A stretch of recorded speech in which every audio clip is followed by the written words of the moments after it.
Tropical Amissa Bongo, 12e édition. Les rideaux sont tombés cet après-midi. Avec moi sur ce plateau pour en parler, Raïssa Lorbezamedon, journaliste au service des sports de Gabon Télévision. Bonsoir Raïssa. Bonsoir Philippe. Alors, 6 étapes discutées sur 7, 4 provinces parcourues sur 5. Pour la boucle, cet après-midi, le départ a été donné à Ovendo et le finish à Libreville.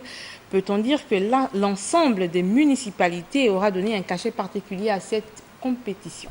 Oui, on va dire que l'ensemble des municipalités a donc donné le cachet particulier, tout simplement parce que chaque fois que l'on organise en réalité la tropicale Amissa Bongo, sinon une compétition, il faut dire qu'au-delà des autorités politico-administratives de la contrée, ce sont surtout les maires qui reçoivent en fait la compétition et qui reçoivent la caravane et qui doivent organiser autour pour que ce soit une parfaite réussite. Ovendo n'a pas échappé à la règle, comme toutes les autres villes avant la ville portuaire. Ovendo n'a pas échappé à la règle, donc il a emboîté le pas aux villes qui ont été Franceville, Lambaréné et Akonda.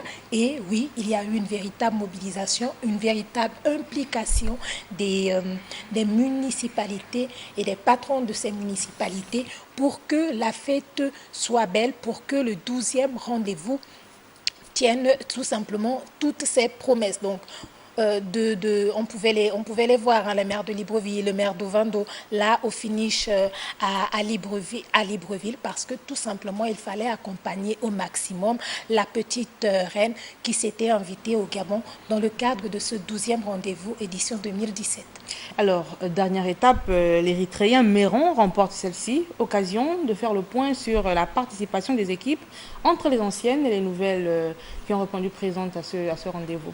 Oui, l'Érythréen Méron remporte donc cette dernière étape. C'est un Africain qui est donc monté là sur la plus haute marche du podium, jusque-là qui était disputé surtout entre des professionnels, notamment Direct Énergie, Minsk Cycling. Donc l'Érythréen en remportant montre tout simplement la bonne santé du cyclisme africain et montre aussi que cela était possible. Ce n'est pas la première fois que ça arrive. Au nombre donc des équipes africaines qui auront marqué ce 12e rendez-vous, il y a l'Érythréen, mais il y a aussi à côté le Maroc et l'Égypte. Pour parler des anciennes sélections qui se sont très bien comportées, on va citer tout simplement Direct Énergie, parce que c'est la doyenne des anciennes sélections présentes, des anciennes écuries présentes à ce 12e rendez-vous. Derrière, il y a l'invité donc de ce 12e rendez-vous, l'invité pour la première fois, c'était Minsk Cycling, l'écurie biélorusse. Et Minsk Cycling a été en réalité, lorsqu'on prend de la première étape à la dernière, la véritable rivale de Direct Énergie. D'ailleurs, c'est à cause de Minsk Cycling qu'il a fallu, on l'a remarqué, lors des dernières étapes, beaucoup de tactiques de part et d'autre pour venir à bout d'une rivale très, très, très agressive. Donc, Direct Énergie qui reste, vous le disiez, leader au classement général, et Tesfon, l'Érythréen, qui confirme sa bonne performance. Oui, il y a le classement d'étape et il y a derrière le classement général.